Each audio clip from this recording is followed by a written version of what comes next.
The 2026 Defence Strategic Communications Conference is the third that the Pen and Sword Club has delivered. And from my perspective, we've never worked in such a complex and dangerous environment. From a cognitive domain and a communications perspective, we are already in the fight and have been for a number of years.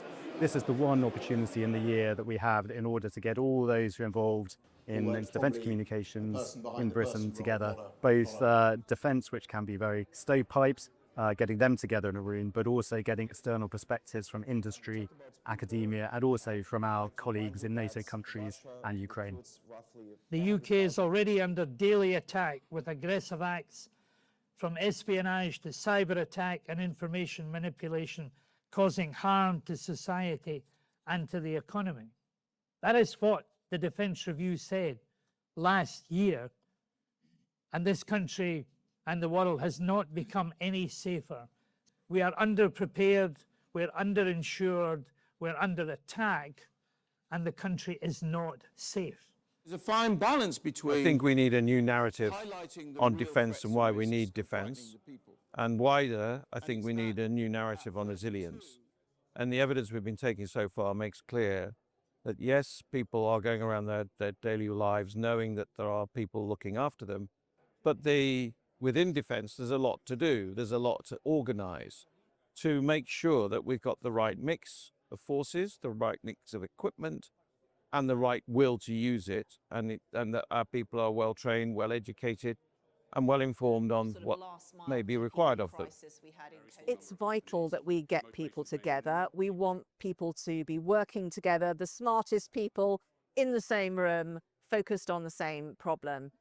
We know that we're facing increasing threats, and those threats are changing very dramatically, and we need the innovators to be able to provide solutions to those challenges, and we need government to take up those ideas quickly and forge those new partnerships. The public understand this, where they're way ahead of government on the imperative that we have now to modernise every aspect of our armed forces.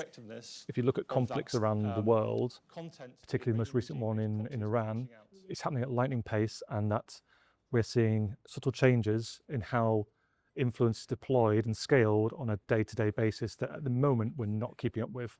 And so good examples would be the use of influencers, the use of scaled and volumized AI-generated content.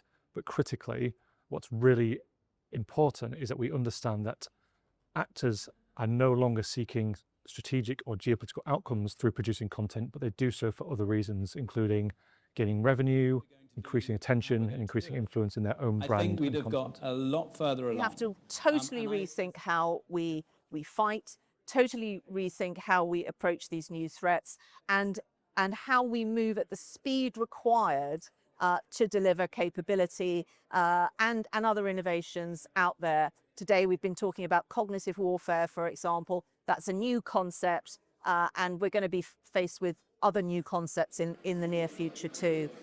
There's no point making the enemy 10 foot tall and bulletproof, because they're not. But they do have a very different risk appetite. They have a very different structure in their own countries where they do control access to media and information a lot more. And we, quite rightly, for a liberal democracy, we wear our fractures on the outside, and they can get into them and see them. And we've got to be not naive there. We don't want to lose our way of life. We want to close those fractures. We don't want to change the way we live our lives. But we do need to recognize that there are threats that come with that way of life. And we've got to protect our people from that. That's really about having a conversation with them. Goes back to meeting where they are, explaining the threat we're under, and then saying, what can we do about it? The fact is, what the public don't really seem to grasp, because nobody tells them, the government doesn't want to talk about it, is that, let me put this starkly, in the week that our forces go to, let's say, fight or confront the Russians at sea or in the air or in land, let's say Northwest Europe or in, let's say, Southeastern Europe, the week that they go will be the week that the internet goes down and people won't be able to buy things. Their cards won't work. It'll be the week in which NHS records get scrambled. It'll be the week in which the trains don't run because the timetables have been buggered up. It'll be the week in which airports are closed because the air traffic control system will be messed up.